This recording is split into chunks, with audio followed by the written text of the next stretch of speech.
जिसको मैं बहुत बढ़िया कह सकता हूँ, कम्युनिटी मेंबर्स को वाइल्ड लाइफ के बारे में जानकारी देना, उनको ट्रेनिंग देना और उनके विजडम को इनरीच करने के लिए ये programme UNDP, wild life department and bird club, सभी लोग लद्दाख ऑटोनोमस डेवलपमेंट काउंसिल के गाइडेंस में ये प्रोग्राम यहाँ पे आयोजन हुआ है। मैं इसके लिए आप सबको बहुत बहुत बधाई देता हूँ और धन्यवाद भी देता हूँ। जिस प्रकार हम सब जानते हैं, लद्दाख केवल एक बेरन माउंटेन नहीं है, केवल एक 60,000 स्क्वायर किलोमीटर का साइज ऑफ लैंड ही नहीं है, मेयरली 3 लाख पॉपुलेशन जहां पे रहते हैं ऐसे ही एक भूमि का अंग ही नहीं है, बल्कि लद्दाख के संसाधनों, अगर हम लद्दाख के रिसोर्सेज को देखें तो दुनिया के कई देशों से ज्यादा जो है लद्दाख अमीर है। चाहे आप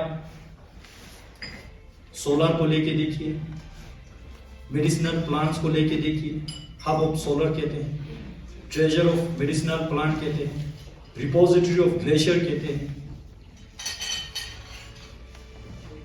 और हमारा संसाधन यहां तक खत्म नहीं होते।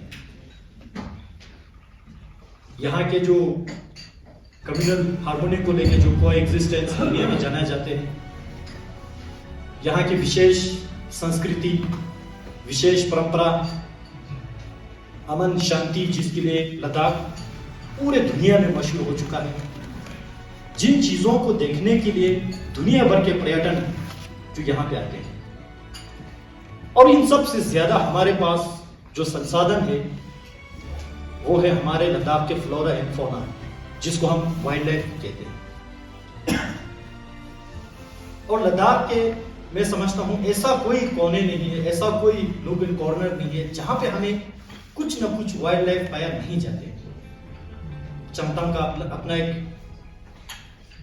विशेषता है, नुब्रा का अपना एक विशेषता है, काराकोरम रेंज का अपना एक विशेषता है, द्रास, करगिल, ज़ंस्कार। मैं कह सकता हूं कि दिमजोक नारी कर्मों से लेके जोजिला तक, काराकोरम से लेके ज़ंस्कार लुन्नाक तक, ये एरिया जो है ऐसे संसाधनों से, ऐसे विशेषताओं से भरपूर ये लद्दाख है, जिसको मैं कहता हूं Ladakh land of amazing destination and kind heartedness. इस अमेजिंग और इस काइंड हार्टेडनेस में, जिसको हम LADKH लद्दाख कहते हैं, इसको अगर हम सिंपल शब्दों में डिफाइन करना चाहें तो land of amazing destination and kind heartedness, जिसको हम कह सकते हैं। और यहाँ के वाइल्ड लाइफ जो है केवल टूरिज्म के लिए फेमस नहीं है।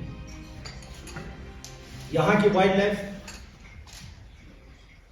लद्दाख के पहचान के एक बुनियादी ढांचा जो है, जिसको हम को एग्जिस्टेंस,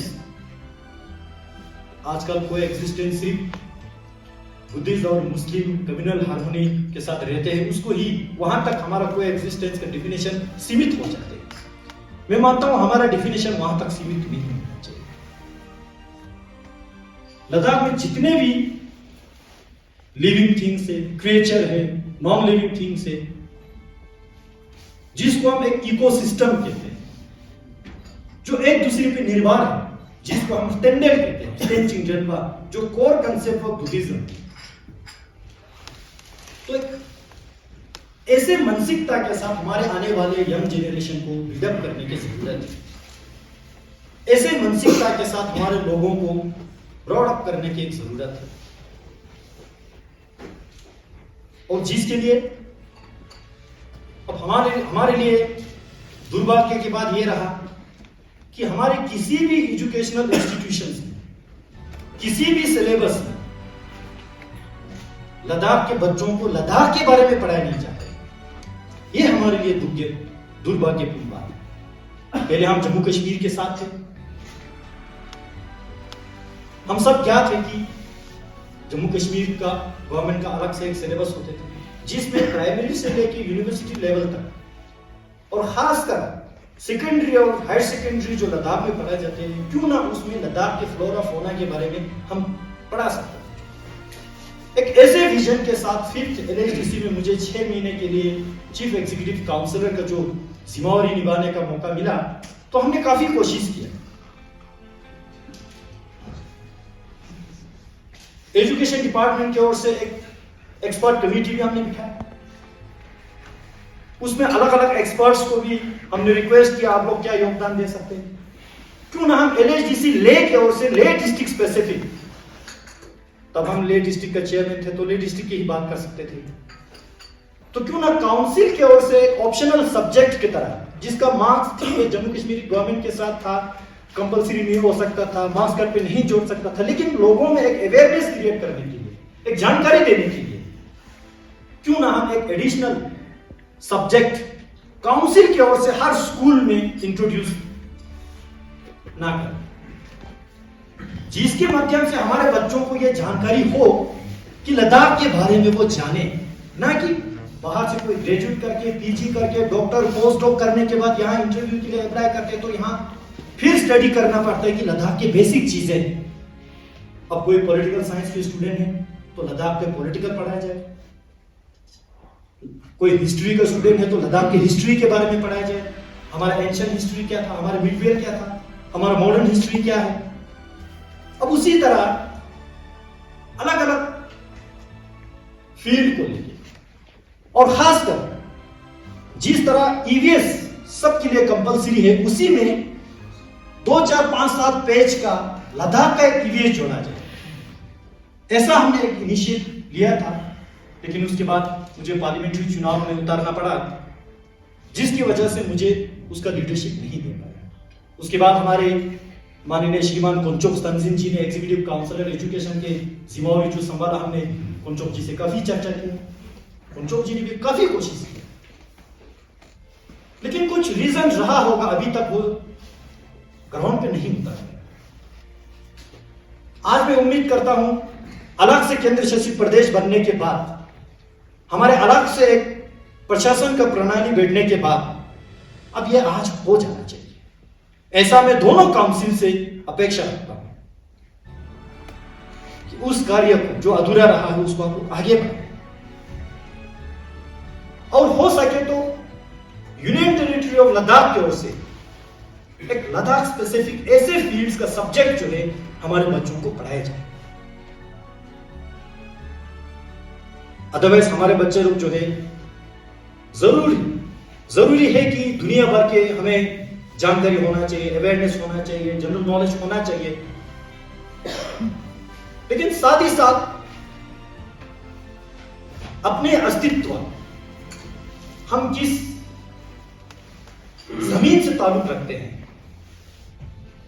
मां, मट्टी और मनुष्य, ये 3 मां, ये धरती हमारे लिए मां है और हम इसी धरती पे रहने वाले मनुष्य हैं और इस मातृभूमि में क्या संसाधन है इसके जानकारी हम सबको मिले। हम बेसिक एजुकेशन के साथ ये सारा लोगों में जानकारी देंगे तो मैं समझ जाके इस तरह से एक विशेष प्रोग्राम रखने का जो नौबत बना है, अच्छी बात है इस तरह के प्रोग्राम रखा है, लेकिन एक साइड से मैं इसको नौबत ही मानता हूं क्योंकि बचपन से हमें पढ़ाया नहीं गया, इसलिए जाके आज ये ट्रेनिंग देना पड़ रहा है। अदरवाइज हम इसके साथ रहते हैं तो इसके लिए अलग से विशेष ट्रेनिंग देने की क्या आवश्यकता है। हमने बचपन से देखा, सीखा, इस लिविंग क्रिएचर के साथ हमने जीवन बीता, हमें तो पता होना चाहिए, लेकिन अनफॉर्चुनेटली एजुकेशन के साथ ये हमें इनकलकेट नहीं कर पाया। तो इस कमी को आज हम सब महसूस कर रहे हैं। और साथ ही साथ अभी श्री कुंचोक जी ने कोचिंग का जो जिक्र किया, ये एक बहुत सेंसिटिव इशू जिसको लेके आज केवल लद्दाख के लिए नहीं पूरे दुनिया जो है जागरूक है।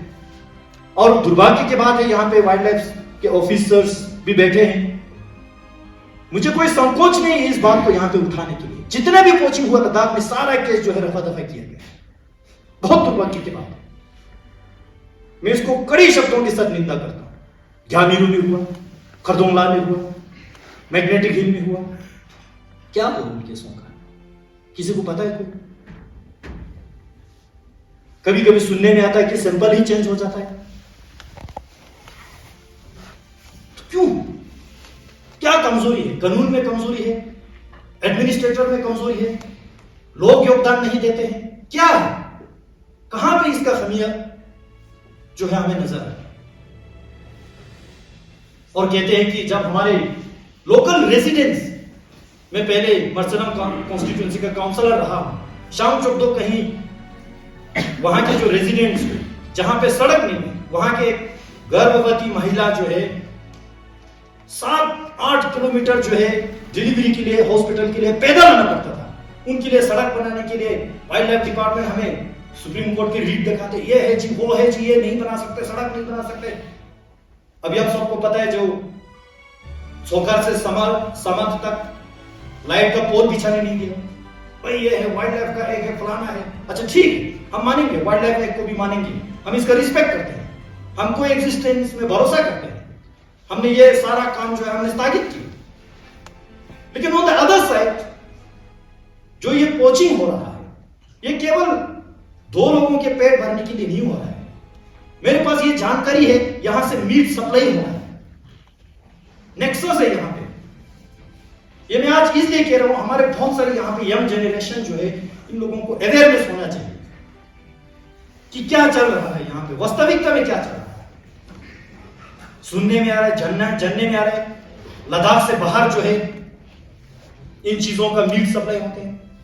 और जब भी पोचिंग केस में नाम आगे आता है तो एक ही ग्रुप के लोग बार बार आ रहे हैं। मैं नाम नहीं लेना चाहूंगा, आप सबकी जानकारी में है। क्यों? एक ही ग्रुप के लोग, मैं इसको एक ही कम्युनिटी भी नहीं कहूंगा, एक ही ट्राइबल ग्रुप भी नहीं कहूंगा, एक ही ग्रुप के लोग बार बार आ रहे हैं। क्यों? क्या वो लोग वेल ट्रेन हो चुका है, उनको पता है जी एफआईआर होगा तो बेल भी होगा, इतना क्या लंबे आते हैं?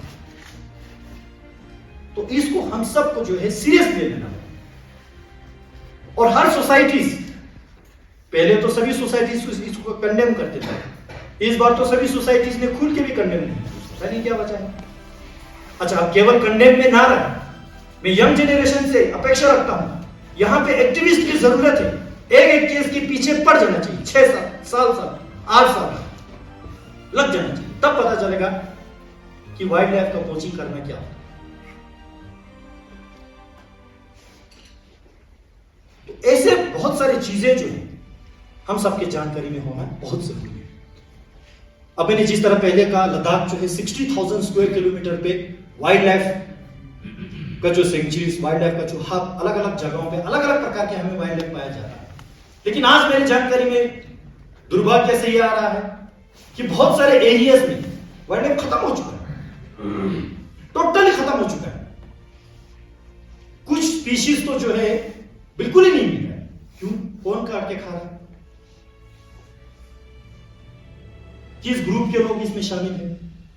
कौन लोग इसमें इंटरेस्ट ले रहे हैं? क्या कर रहे हैं वाइल्ड लाइफ डिपार्टमेंट? क्यों इसका विजिलेंस नहीं हो रहा है? क्यों इन केसों का फॉलोअप नहीं हो रहा है? क्यों इसका रिजल्ट जो है लोगों के सामने एग्जाम्पलरी पनिशमेंट के तौर पे नहीं दे पा रहे हैं, तब जाके लोग एक लेसन ले। ये चीजें जो है हम सबके ध्यान में रहना चाहिए, और जरूरत पड़ने पर एक रिस्पॉन्सिबल सिटीजन के नाते हम सबको भी आगे आना है। ये मैं लोगों को ज्यादा समय नहीं लेते हुए थोड़ा सा लोगों को अवेयर करना चाह रहा था। और इसी प्रकार मैं हमेशा कहता हूं, लद्दाख जो है एक बहुत रिसोर्सफुल एक यूनियन टेरिटोरी है, जिसका एक्सप्लोर हो, एक्सप्लॉइट ना हो। तो इस एक्सप्लोरेशन को लेकर हम सब क्या योगदान दे सकते हैं, और एक्सप्लॉइटेशन को रोकने के लिए हम सब क्या कर सकते हैं, इसमें एक यहां के रहने वाले सिटीजन्स को एक को सोचना पड़ेगा, करना पड़ेगा। और सरकार, केवल सरकार पर निर्भर ना रह के एक रिस्पॉन्सिबल सिटीजन के तौर पे हम इस पे क्या कर सकते हैं, ऐसे विचार जो है खासकर यंग जनरेशन पे मैं अपेक्षा रखता हूँ, मैं उम्मीद रखता हूँ और विश्वास भी रखता हूँ। और इन्हीं शब्दों के साथ लद्दाख के बायोडाइवर्सिटी, लद्दाख के वाइल्ड लाइफ, लद्दाख के नेचर, लद्दाख के फ्लोरा फौना, नेचर कंजर्वेशन, इन सब के प्रोग्रेस के लिए, खुशहाली के लिए अब सबको इस प्रोग्राम को आयोजित करने के लिए यूएनडीपी हो, वाइल्ड लाइफ डिपार्टमेंट हो, बर्ड क्लब हो और लद्दाख ऑटोनोमस डेवलपमेंट काउंसिल, अब सबको बहुत बहुत बधाई के साथ एक बार फिर से धन्यवाद देता हूं। और इस प्रोग्राम में सभी पार्टिसिपेंट्स को मेरा बेस्ट विशेस के साथ आप सबको ये प्रोग्राम सक्सेसफुल रहने के लिए ऐसे उम्मीद के साथ आप सबको एक बार फिर से धन्यवाद, बहुत बहुत धन्यवाद। मैं क्षमा चाहूंगा, मुझे 3:30 बजे एक अर्जेंट मीटिंग अटेंड करना है, इसलिए मुझे यहाँ से जाना होगा। आप सबको धन्यवाद।